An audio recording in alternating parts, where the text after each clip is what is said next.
Welcome to Starbucks. तब तक हमने देखा था कि हमें डोलन की सच्चाई पता चलती है कि जो भी उसने कुछ करा था वो केवल कैलिस की सुरक्षा के लिए करा था, जिसकी वजह से उसने अपने परिवार को दांव पर लगा दिया और खुद को भी। इसीलिए तनान डेमोक्रेसी की घोषणा करता है। तो आगे की कहानी शुरू करते हैं। तो हमें पता था कि इस बात से जियांग ज़रा भी खुश नहीं था। तो चलिए देखते हैं उसने कौन सी चाल चली है। एक हफ्ते बाद डोलन मैंशन में जियांग की माँ उससे पूछती है, क्या हो गया है बेटा तुम्हें? जब से तुम स्टेट बी से लौटे हो हमेशा ऐसी ही शक्ल बनाए रहते हो। क्या तुम्हें खुशी नहीं कि तुम्हारे पापा का सच सबके सामने आ गया है? तभी जियांग अपनी माँ से पूछता है, ऐसा क्यों है कि माँ को कभी पापा से नफरत नहीं हो पाती? आपको हमेशा वो इतने सही क्यों लगते हैं? ऐसा क्यों है कि माँ मेरे पापा के लिए इतनी बड़ी कुर्बानी खुशी से दे चुकी हैं? क्या मेरे पापा ने जो करा वो आपको सही लगा? उसकी माँ कहती हैं, मैं नहीं जानती कि मैंने ये सब क्यों करा। अगर मैं तुम्हारे पापा की जगह होती तो मैं अपने बच्चों को कभी भी कुर्बान नहीं करती। लेकिन और वो कुछ कह पाती कि तभी तनान की एंट्री होती है। योर मैजेस्टी यहाँ आ रहे हैं। तभी उसकी माँ खड़ी होती हैं और पूछती हैं, क्या हुआ योर मैजेस्टी? आप ऐसे समय निकाल कर यहाँ पर क्यों आए हैं? कोई आज्ञा?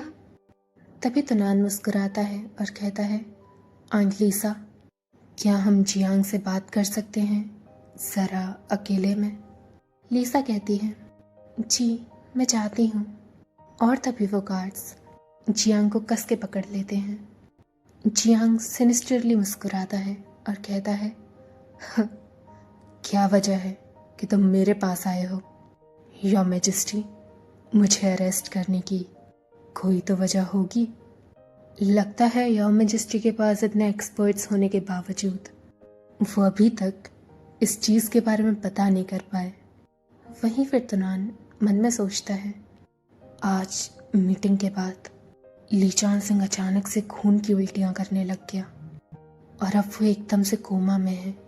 हम नहीं जानते ये किसने करा, लेकिन जियांग जिस तरह से बर्ताव कर रहा है, हो ना हो इसमें उसी का हाथ है।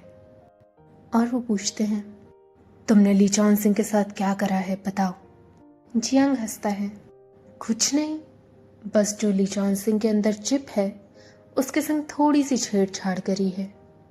अरे हाँ, मैं तो तुम्हें बताना ही भूल गया। गलती से भी लीचान सिंह के शरीर से वो चिप निकालने की कोशिश मत करना, नहीं तो लीचान सिंह कभी जिंदा नहीं हो पाएगा। पर एक और दुविधा है, अगर उसके शरीर से वो चिप नहीं निकली तो अब तक तो वो लीचान सिंह नहीं रहेगा, बल्कि वो N99 बन जाएगा। वहीं हमें दिखाते हैं कि किस तरह से लीचान सिंह ने डॉक्टर को पकड़ रखा है और वो उनको धमका रहा है। तुनान को ये सुन के बहुत चिंता होती है और गुस्से में वो जियांग को एक जोर का तमाचा मारता है, इतना कि जियांग के मुंह से खून निकलने लगता है। लगता है महाराज काफ़ी ज़्यादा गुस्सा हैं। इतनी चिंता में क्यों हो महाराज आप? मुझे पता है क्यों, ना कुछ कर पाने का दर्द है ना। हिज हाइनेस जिससे इतना प्यार करते हैं उसको इस दशा में देखना तुम ज़रूर नहीं देख पाओगे। मैं यही तो चाहता था तुम्हारे चेहरे पे, यही दुख, यही तकलीफ। और वो कुछ कह पाता कि तभी जियांग की माँ उधर आ जाती हैं, जिन्हें देख जियांग चुप हो जाता है। वो बोलती हैं, जियांग, क्या ये सब तुमने करा है? मुझे बताओ, ली के साथ जो हुआ है वो तुम इतने दुखी क्यों हो? क्यों तुम्हें सच नहीं समझ आ रहा? तभी जियांग चिल्लाता है, माँ, इन सालों में हमें कितनी दिक्कतें नहीं आई, कितनी तकलीफ हमने नहीं झेली। किसके लिए? इस तुनान के लिए, इसकी गद्दी के लिए, ताकि इसे वो मिल जाए। पापा ने इसके लिए ही जान दे दी। और इसके बावजूद आप नाराज नहीं हैं, आप दुखी तक नहीं हैं। मेरे पापा की हिफाजत में इस तुनान ने खुशियों का संसार देखा है। वही हम जो उनका परिवार है, हम सायन में तड़पते रहे हैं। मेरे पापा ने हमेशा इसे चुना। तुमने सब छीना है मुझसे, सब। मैं इसीलिए पैदा नहीं हुआ था कि मुझे आगे जाकर एक मोहरे की तरह इस्तेमाल करा जाए इस क्राउन प्रिंस की हिफाजत के लिए। कि क्यों क्यों तुनान इतना लक्की है? हमेशा उसे सबने चाहा, सब उसे प्यार करते थे, हर ताकत उसको मिली। अपनी जिंदगी में आज तक वो कभी भी नहीं गिरा, कभी किसी चीज की जंग नहीं लड़ी उसने। सब कुछ उसके हाथों में आ गया। क्यों जो तुम्हारा है वो कोई नहीं छीन सकता। मुझे तुम्हारी गद्दी चाहिए थी, उसके लिए मैंने क्या क्या नहीं सहा, हर तरह की जिल्लत सही और हीन तक को कुर्बान कर दिया ताकि मैं तुम्हें चोट पहुंचा सकूं। मैं इतनी मुश्किलों से यहां तक पहुंचा, मगर तुमने इतनी आसानी से गद्दी न्यौछावर कर दी, जिससे मेरी सारी मेहनत तो यूं ही व्यर्थ गई ना। तुमने मुझे एक मजाक की तरह लिया है। हाँ, मेरी जिंदगी एक मजाक बना दी है। मगर आखिर में भी, चाहे तुम कितनी भी ऊंचाइयों तक क्यों ना पहुंच जाओ, मैं तुम्हें ये चोट देकर रहूंगा ताकि अपना हिसाब बराबर कर सकूं। जियांग का ये ब्रेकडाउन सुनकर तुनान जरा खामोश होता है और फिर आंट लीसा से कहता है, आंट लीसा, हम आपसे कुछ चाहते हैं। और आंट लीसा पीछे चली जाती हैं। गार्ड्स, आप सब पीछे हट जाइए। और वो जाकर जियांग के पास बैठ जाता है। यहाँ आते हुए हमारा इरादा तुम्हें मारने का था, लेकिन हम अच्छी तरह से जानते हैं कि तुम पागल नहीं हो। इतने बुरे कर्मों के बाद भी तुम्हें इंसानियत बची है। जिस तरह की तुमने जिंदगी जी है, हम समझ सकते हैं कि तुम्हारे मन में बदले की भावना जरूर उत्पन्न हुई होगी ताकि तुम अपनी किस्मत से लड़ पाओ। आखिर इन सब में गलत क्या है? तुम इस दुनिया को माफ नहीं कर सकते, ना ही तुम अपनी किस्मत को माफ कर सकते, ना ही तुम रॉयल फैमिली को माफ कर सकते जो कि तुम्हारे कर्जदार हैं। हम समझते हैं ये वैवाहिक है। पिछले वक्त हम उस चीज को रोक नहीं पाए, तो हमारा कोई हक नहीं बनता कि हम तुम पर गुस्सा करें। लेकिन हम तुम्हें एक चीज जरूर बताना चाहेंगे। तुमने कहा कि हम भाग्यशाली रहे हैं। हमने जिंदगी में कभी कोई दुख नहीं देखा, हर तरह की सत्ता हमें मिली। सच कहें तो ये तुम्हारा वहम है। लड़ना, हर तरह की धमकियों से बचना, हमारा पूरा बचपन बस इन्हीं में गुजरा है कि कैसे भी ये जो ताकत हमें मिली है इसे संभाल कर रख सके, कभी भी दुश्मन का सामना कर सके। हर दिन हम इसी घुटन के साथ उठते। यही प्रेशर हमारे दिमाग में हमेशा रहता कि एक मशीन की तरह हमें सब काम करना है, जिससे कभी कोई गलती नहीं हो सकती। तुम बताओ, क्या ऐसी जिंदगी लकी हो सकती है? तुम्हारे दिल ने एक ऐसा तुनान बना दिया था जो कि एक सूरज की तरह है, जिसे सब अच्छा मिला है और बाकी सबको उसकी छाया। लेकिन असली तुनान एक आम इंसान की तरह है जो खुद अपनी छायाओं में खुद की खुशी तलाश रहा था, तब तक जब तक उसे अपनी खुशी नहीं मिली।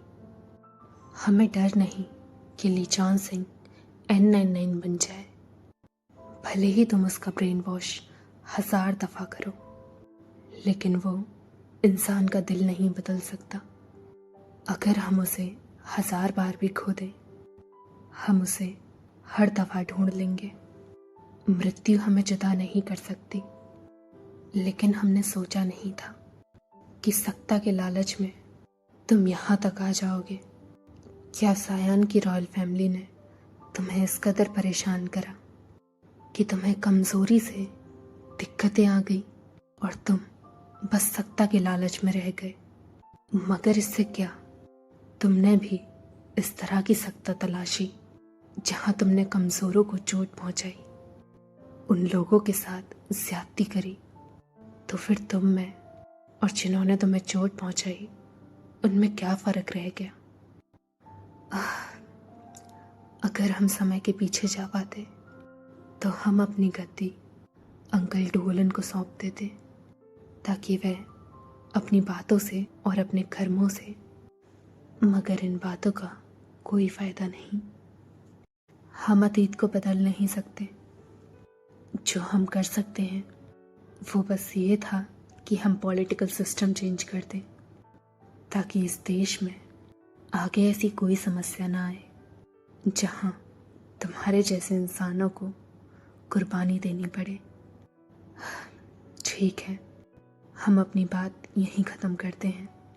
तुम अब क्या करना चाहते हो, फैसला तुम्हारा ही है। और जो भी दुर्घटना आज हुई है उसके लिए सायन के जितने भी लोग थे वो सभी इन्वेस्टिगेशन का हिस्सा होंगे, उसमें हम कुछ नहीं कर सकते। तभी आंट लीसा आती हैं। योर हाइनेस, आप जो मंगा रहे थे वो ये रहा।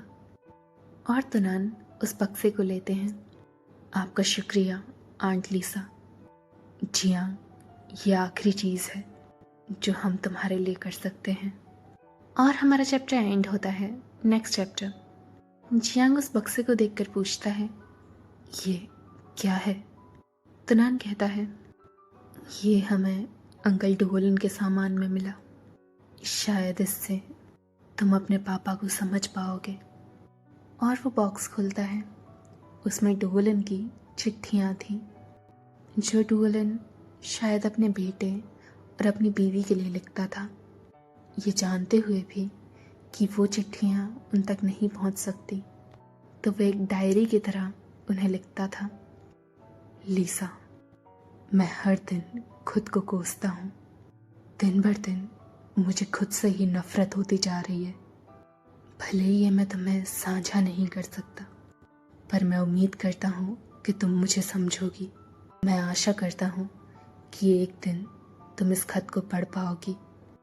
मैं कई ऐसी बातें हैं जो तुम्हें नहीं बता पा रहा। बहुत कुछ ऐसा हुआ है जिसे संभालना मुश्किल पड़ता जा रहा है, लेकिन मैं तुमसे माफ़ी मांगना चाहता हूँ। आजकल मेरे सपनों में मैं तुम्हें और जियांग को पाता हूँ। उन सपनों में मुझे डर है कि कहीं जियांग को दोबारा दांत में दिक्कत ना होने लग जाए, और इसीलिए हमेशा उसकी फेवरेट कैंडीज़ मैं छुपा देता हूँ। ये देखकर हम दोनों हंसते हैं कि किस तरह उन कैंडीज़ को खोजने में वो हमेशा नाकामयाब होता है। सच कहूँ तो वो यादें बहुत खूबसूरत थीं, और वो यादें ही मेरी ताकत हैं। मैं ज़रूर तुम्हें घर वापस लाऊंगा। आज का दिन काफ़ी ज़्यादा स्पेशल है। आज हमारे बेटे का 18वां जन्मदिन है। ये साल भी कई कठिनाइयों से भरा हुआ है हमारे लिए।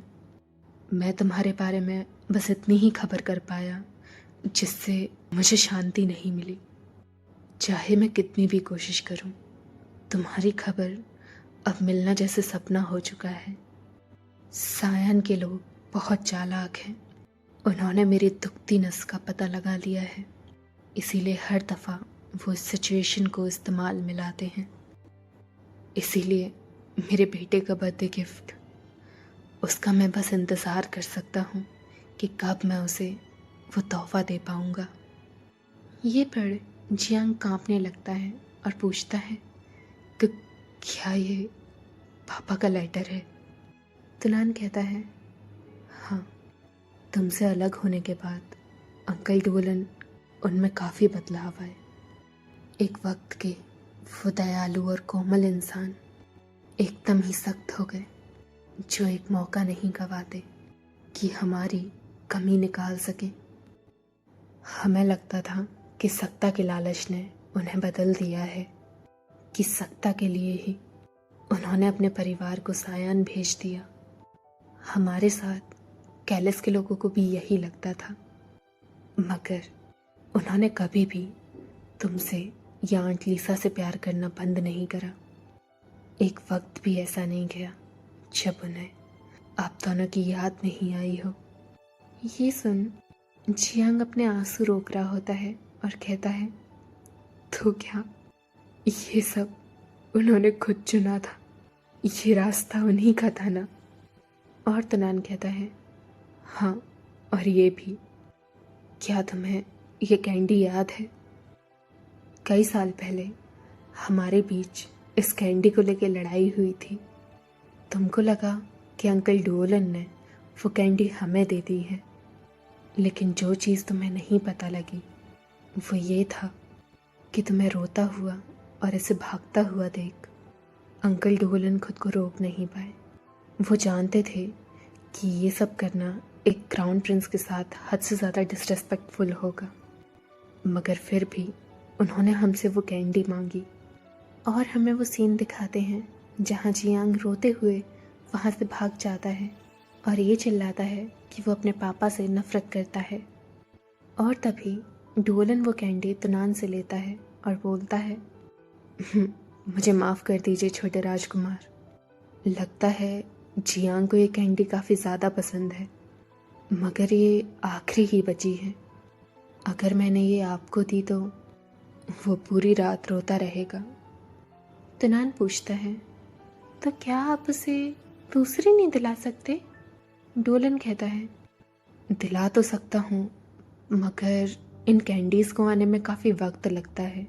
ये बाहर से आती हैं तो इतने वक्त तक मैं अपने बच्चे को उदास नहीं देख सकता, नहीं तो मैं एक बुरा पिता कहलाऊंगा ना। ये बात सुनकर आंट लीसा को कुछ याद आता है और वो बोलती हैं, आह अच्छा वो दिन, उस दिन तुम्हारे पापा कैंडी तो लेकर आए थे, मगर तुम गुस्से से कहीं छुप गए थे। वही वो दिन था जिस दिन हमें अंकल तू युआन के बारे में पता चला कि वो गुजर गए हैं, जिसकी वजह से तुम्हारे पापा जल्दी ही कैलिस पैलेस चले गए ताकि तुनान की हिफाजत कर सके। और वो कैंडी उन्होंने मुझे सौंप दी। अंकल तू युआन की खबर से मैं इतना ज़्यादा विचलित हो गई थी कि हड़बड़ाहट में मुझे ध्यान ही नहीं रहा और मैं तुम्हें वो नहीं दे पाई। और तभी तुनान दूसरा बक्सा खोलता है और बोलता है, लगता है हर साल जब तुम नहीं थे तो अंकल डोलन इन कैंडीज़ को इम्पोर्ट कराया करते थे। शायद वो वाकई में तुम्हें ये कैंडी देना चाहते थे। उन कैंडीज़ को देखकर जियांग अपने आंसू नहीं रोक पाता और फूट फूट के रोने लगता है और रोते रोते अपने पिताजी की शिकायत ही कर रहा था। वो अच्छे पापा नहीं थे, ना ही उन्होंने मुझे मौका दिया कि आगे जाकर मैं उन्हें डांट सकूं, उनसे मिल सकूं और अपनी शिकायतें कर सकूं। और मैं अपना गुस्सा तक नहीं निकाल पाया उन पे। और वह ऐसे ही फूट फूट के रोए जा रहा। ऐसी कई बातें थी जो वो अपने पिताजी से करना चाहता था, लेकिन कुदरत ने उस चीज़ का मौका ही नहीं दिया। तभी आंट लीसा आती हैं और उसे चुप कराती हैं। बेटा, मैं जानती हूँ मैं कुछ भी कहूँ, लेकिन मैं अतीत को नहीं बदल सकती, लेकिन कभी भी तुम क्राउन प्रिंस के लिए मोहरा नहीं थे। जब तुम पैदा हुए थे तो मैं और तुम्हारे पापा बस तुम्हारी खुशी चाहते थे। अपनी इस नफरत की वजह से खुद की जिंदगी मत बिगाड़ो। और वहीं से तुनान फिर उनसे विदा लेकर चला जाता है और जियांग मन में सोचता है, माँ वो सही में अच्छे पिता नहीं थे, लेकिन उनके पास मेरा कोई कर्ज नहीं बचा। और हमें दिखाते हैं हॉस्पिटल में तुनान बाहर ली सिंह की सर्जरी होते हुए देख रहा होता है। जियांग बाहर आता है और बोलता है, सर्जरी सक्सेसफुल हुई है। जो चिप लीचान सिंह के दिल के पास थी उसे अब निकाल दिया गया है। जैसे ही एनेस्थीसिया का असर खत्म होगा वो वापस होश में आ जाएगा। तनान फिर उससे कुछ पूछना चाहता था। जब वो उठेगा तो तभी जियांग उसकी बात काटता है।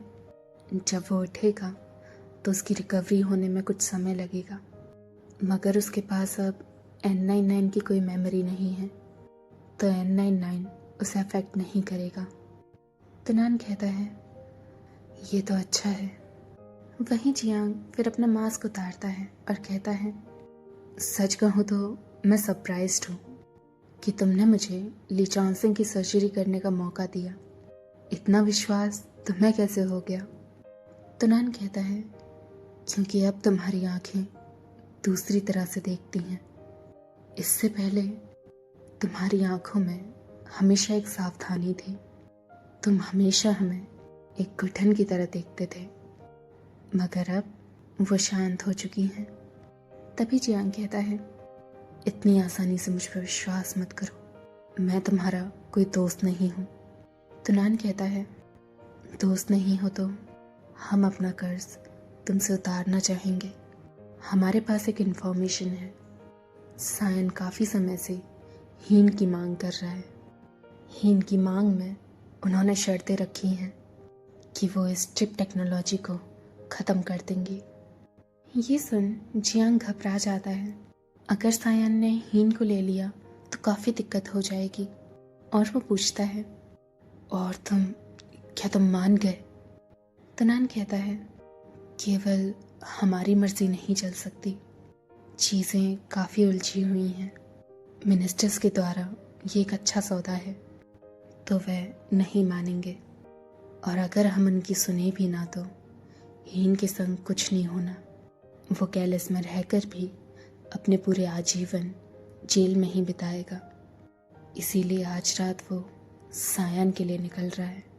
जियांग फिर कहता है हीन को पहले ही उसके परिवार ने निकाल दिया है और इतनी बड़ी शर्त रखी है ताकि वो हीन को अपने पास बुला सके, तो वहाँ की गवर्नमेंट ज़रूर कुछ गड़बड़ है।